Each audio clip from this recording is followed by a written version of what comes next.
Ya, Assalamualaikum warahmatullahi wabarakatuh. Waalaikumsalam warahmatullahi wabarakatuh. Nurin, apa kabar? Ya. Khabar baik, Alhamdulillah. Hari ini macam mana perasaan? Okey ke? Emosi? Hari ni agak baik lah. Happy. Setakat ni happy lagi. Okay. Setakat ni kita belajar secara online kelas kan? Kata silap. Ya, Okay, belajar online macam mana? online kelas. Belajar online Agak stres. stress. Double stres. Double stres daripada belajar biasa face to face. Oh, kenapa? Masalah internet ke macam mana? Masalah internet, lepas tu macam surrounding lah. Kat rumah tak selesa sikit. Sebab adik-adik kan Yang surrounding tu membuatkan kita kurang semangat bising. belajar kan? Okay. Ya, Okay, lepas tu jadi malas. Banyak tidur. kita teruskan untuk sesi kita kali ini.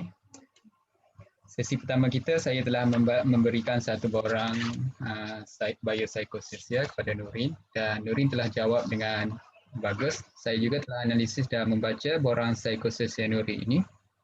Saya dapati Nurin mengalami satu masalah iaitu masalah malu dan kurang keyakinan untuk bekerja dengan orang ramai dan mudah berasa janggal apabila menyertai sesuatu organisasi atau berhadapan dengan khalayak ramai.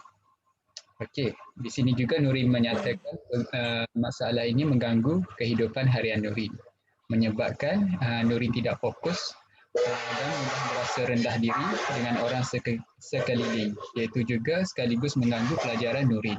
Betul? Ya. Okey. Betul. Di sini Nurin menyatakan matlamat Nurin berjumpa dengan saya adalah untuk mendapatkan khidmat kaunseling agar saya dapat membantu Nurin untuk mengatasi masalah kekurangan yakinan diri ini dan lebih yakin untuk berhadapan dengan orang ramai pada masa akan hadapan. Okey.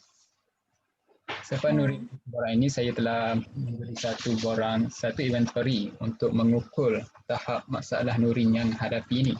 Iaitu saya telah memberi satu inventory iaitu inventory Big Five.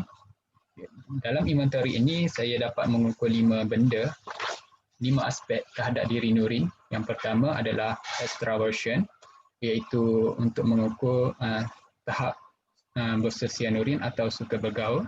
Yang kedua adalah agreeableness, iaitu bermaksud berpendapat sama dengan orang-orang sekeliling. Yang ketiga adalah conscientiousness, iaitu di mana Nurin mempunyai kesedaran lah dalam kehidupan. Yang keempat adalah neurotik. Neurotik ini untuk mengukur aspek mempunyai gangguan emosi atau tekanan yang Nurin hadapi baru-baru ini. Yang kelima adalah yang terakhir iaitu openness. Di sini kita dapat melihat atau mengukur di mana Nurin mempunyai sifat keterbukaan atau tidak. Okey, melalui skor ini, Nurin telah menjawab sebanyak 44 soalan dan daripada 5 aspek ini, saya telah mendapati skor Nurin agak bagus dan ada sederhana dan ada tinggi dan rendah. Okey, saya bermula dengan untuk uraian pada skor lah. Skor yang pertama yang tadi aspek yang pertama yang tadi seperti yang saya bagi tahu adalah extraversion, iaitu di mana Nurin mendapat skor yang agak rendah iaitu sebanyak 17. Apabila Nurin mendapat skor yang rendah ini bermakna Nurin adalah seorang yang introvert. Nurin faham apa itu introvert? Introvert ni macam susah untuk bergaul dengan orang ramai. Ya. Ini masalah Nurin yang Nurin tulis dalam biopsikososial ini adalah melibatkan introvert Nurin.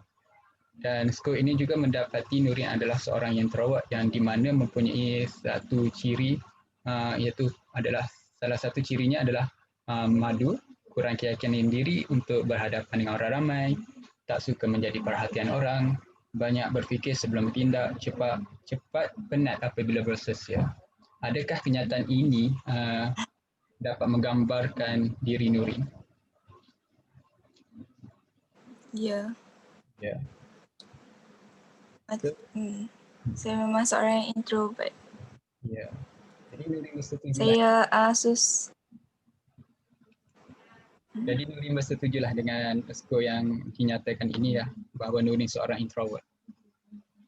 Okay. Ya, saya bersetuju.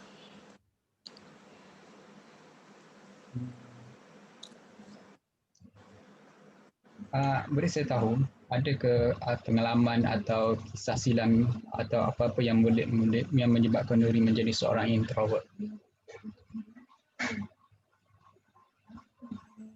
Saya pengalaman kalau macam saya ni introvert sebab saya susah untuk bergaul dengan orang yang baru. Macam saya seorang yang suka berkawan tapi agak mudah rasa janggal, mudah rasa macam awkward. Lepas tu saya seorang yang tak suka macam tak yakin lah dengan diri, macam tak suka ke depan, macam tak suka volunteer macam tu. Okay. Saya bukan seorang yang jenis yakin. Yang saya dapat simpulkan, Nurin adalah seorang introvert. Terutamanya apabila bertemu dengan orang yang baru berkenalan, contohnya kawan yang baru, Nurin agak sedikit diamlah, tidak dapat bersosial dengan baik. Selain itu, Nurin juga mengatakan Nurin tidak dapat keyakinan diri bila berhadapan dengan situasi di mana ada terlampau ramai. Contohnya berada di hadapan dewan untuk memberi ucapan. Okey. Kita teruskan kepada yang ketiga, saya untuk menganalisis masalah Nurin ini adalah saya memilih conscientiousness, iaitu mempunyai kesedaran. Okey, mempunyai kesedaran ini bermaksud Nurin boleh menerima diri Nurin sendiri, iaitu sedar akan pemikiran, tingkah laku dan emosi Nurin. Selain itu, ciri conscientiousness ni membawa maksud bahawa Nurin ini bersifat berhati-hati semasa membuat keputusan, bertindak mengikut kesedaran minda, suka kepada kehidupan teratur dan Nurin adalah juga seorang yang berdisiplin. Okey, Nurin bersetuju dengan pernyataan ini? Ya, saya bersetuju. Ini mungkin satu. Saya memang seorang yang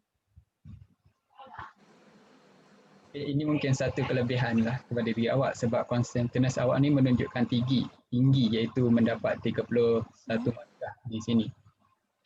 Okay, walaupun awak seorang introvert, tapi saya dapati kesedaran awak ni agak tinggi dan memberi kesan positif lah kepada hidup awak. Okay. Seterusnya saya ingin melihat kepada aspek neuroticism, iaitu yang maksud mempunyai gangguan emosi.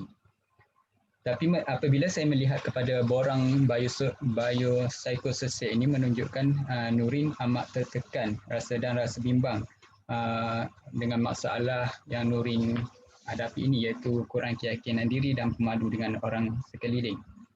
Tapi bila merujuk kepada inventory ini, Nurin mempunyai kebimbangan itu agak rendah, iaitu bermaksud emosi Nurin stabil secara emosinya. Nurin juga boleh dikatakan pandai mengurutkan stres, jarang berasa tertekan dan sedih. Kalau melihat dua situasi ini, dia bertentangan. Boleh saya tahu bagaimana ini berlaku? Saya rasa saya ni jenis yang tak adalah macam introvert 100%. Macam 50-50. Saya boleh jadi extrovert dengan orang yang saya rapat. Saya jenis yang suka berkawan tapi macam agak janggal dengan kalau nak start conversation tu. Tapi bila dah kena rapat, saya seorang yang banyak cakap jugalah. Lepas tu amat suka bersosial, macam keluar dengan kawan-kawan ke, kalau rapat jadi macam tu pula. Tapi kalau nak start tu memang tak, sebab saya tak erti, saya rasa macam malu. Lagi-lagi kalau macam saya join apa-apa ke yang macam dekat UPSI saya pernah lah join macam persatuan macam RSK apa semua tu, tapi dalam masa yang sama join benda tu pun buat saya rasa macam awkward untuk bercakap di hadapan. Bila saya tengok orang lain macam tu saya jadi macam insecure lah. Saya faham apa yang Nurin katakan tadi. Kadang-kadang Nurin boleh menjadi seorang introvert dan kadang-kadang Nurin boleh menjadi seorang yang extrovert. Introvert ni bila Nurin menghadapi situasi di mana Nurin baru berkenalan dengan orang tersebut dan menyebabkan Nurin sedikit berasa janggal lah untuk bersosial dengan orang tersebut. Manakala berada dalam situasi kawan baik atau kawan rapat yang telah lama kenal, Nurin mungkin boleh dikatakan sebagai seorang introvert di situ. Okey. Seterusnya Nurin mengatakan tadi Nurin mengatakan dan dalam borang biopsychosocial ini saya nampak Nurin juga seorang yang aktif dalam persatuan, dalam sukan, unit beruniform dan dalam kelab. Ya.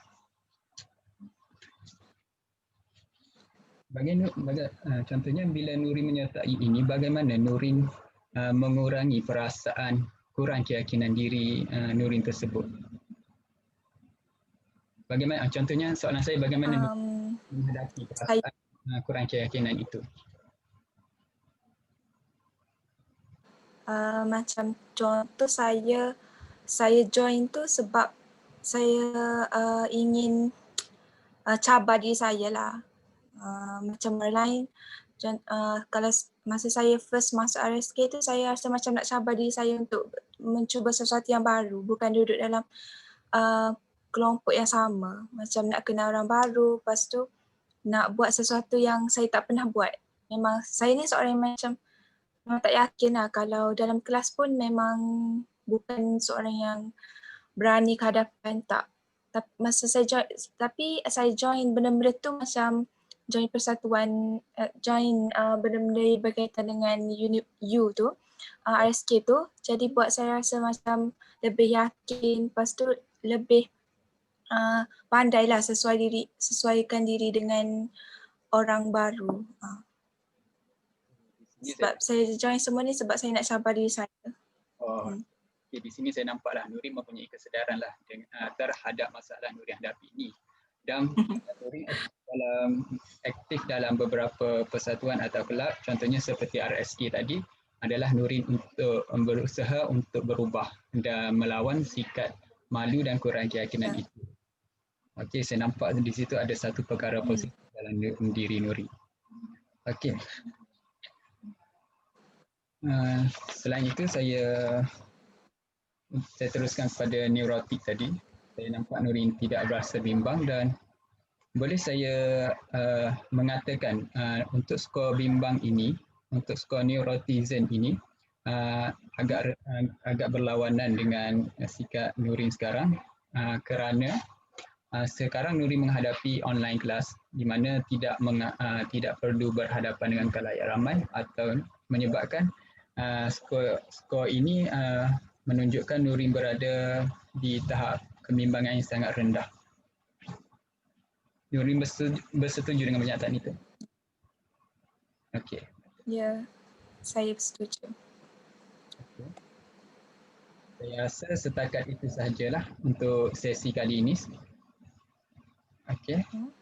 Mungkin kita akan sambungkan sesi dengan sesi seterusnya. Okey, sekian, terima kasih. Assalamualaikum. Okey, sama. Waalaikumsalam.